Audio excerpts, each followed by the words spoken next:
Konvoi hari ini, Jumat 19 April 2024, merangkum 2 berita pilihan, antara lain, pihak kepolisian mulai usut dugaan penistaan agama yang dilakukan oleh Pendeta Gilbert Lumoindong, hingga berita aksi unjuk rasa tolak hasil pemilu curang.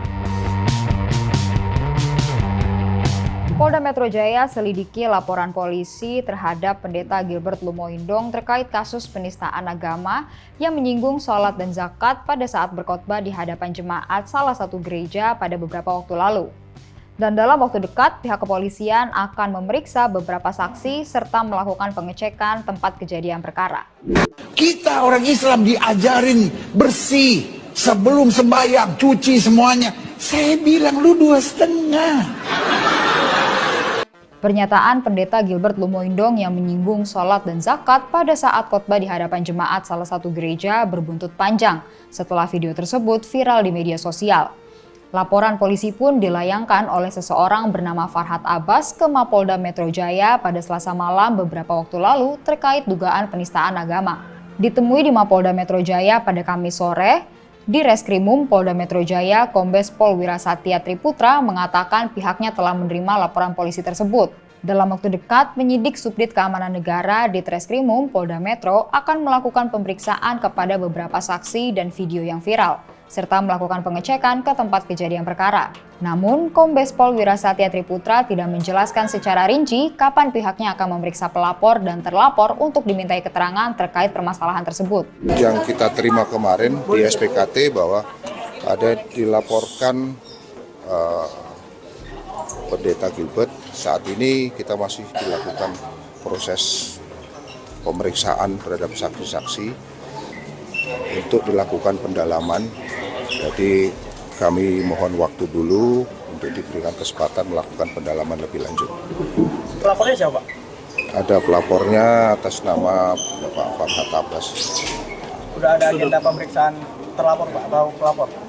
Untuk terlapor sementara belum, kami harus melakukan pemeriksaan saksi-saksi termasuk melakukan pendalaman terhadap alat bukti baik itu yang beredar di media maupun melakukan pengecekan di mana tempat dilakukan kemarin pemberian ibadah kepada jemaah pada saat itu. Pasalnya apa Pak? Sementara kita jerat dengan pasal yang dilaporkan adalah pasal 160 KUHP yaitu penistaan terhadap agama. Ulangi 156 KUHP untuk penistaan agama, kemudian pasal 28 dan pasal 45 Undang-Undang ITE kemarin. Jadi sejauh ini kita masih melakukan pemeriksaan, jadi mohon waktu dulu karena LP-nya juga baru masuk 2 hari yang lalu. Mungkin demikian, terima kasih. Sebelumnya, Pendeta Gilbert Lumoindong telah mendatangi kediaman Wakil Presiden ke-10 dan 12, yakni Yusuf Kala, untuk meminta maaf kepada seluruh masyarakat yang beragama Muslim di seluruh Indonesia. Setiap peristiwa sudah pasti memiliki makna dan pelajaran, maka jadikan peristiwa ini sebagai pembelajaran yang berharga. Selanjutnya, ratusan massa dari Gerakan Penegak Kedaulatan Rakyat menggelar sholat Jumat di depan Patung Kuda Gambir, Jakarta Pusat. Aksi sholat Jumat ini merupakan dorongan bagi Mahkamah Konstitusi untuk bisa bersikap adil dalam memutuskan hasil putusan sidang sengketa pemilihan umum tahun 2024. Setelah melakukan sholat Jumat berjamaah, massa melanjutkan aksi demonstrasi yang meminta Mahkamah Konstitusi untuk mendiskualifikasi pemenang pemilu karena diduga curang.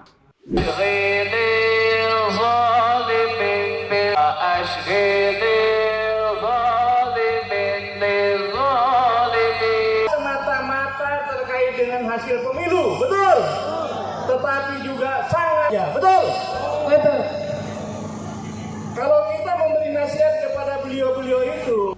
Sejumlah elemen masyarakat yang tergabung dalam Gerakan Penegak Kedaulatan Rakyat Jumat siang tadi menggelar sholat Jumat di kawasan Patung Kuda Gambir, Jakarta Pusat. Ini merupakan sejumlah rangkaian aksi untuk mengawal proses keputusan sengketa pemilihan umum tahun 2024 yang akan diumumkan oleh Mahkamah Konstitusi pada pekan depan. Setelah melakukan sholat berjamaah, massa melanjutkan aksi dengan berdemonstrasi. Aksi unjuk rasa ini selain membawa isu untuk menggugurkan pemenang Pilpres 2024, juga meminta agar Presiden Jokowi mundur karena diduga terlibat dalam kecurangan pemilu. Daeng Wahidin selaku korlap aksi mengharapkan MK tidak lagi membuat putusan yang akan menjadi perkara, seperti putusan MK nomor 90 dan keputusan lainnya. Sudah sangat di luar ekspektasi sebagian orang bahwa cawe-cawe Jokowi ini ternyata jauh dari pikiran kita, jauh dari bayang kita, ternyata melampaui itu ternyata. Dan ini kondisi bangsa ini sudah sangat berbahaya, sehingga kami berharap Mahkamah Konstitusi ini tidak lagi membuat putusan yang merupakan sumber prahara dan malapetaka. Mari sama-sama kita tunggu dan kita kawal hasil putusan sidang sengketa Pilpres 2024 pada hari Senin mendatang. Karena putusan itu akan menjadi penentu bagaimana nasib Pilpres 2024 dan bagaimana nasib negara ini untuk 5 tahun ke depan. Demikian Voi hari ini, nantikan berita lainnya dengan subscribe YouTube Voi dan follow Voi.id di Instagram dan TikTok. Sampai jumpa.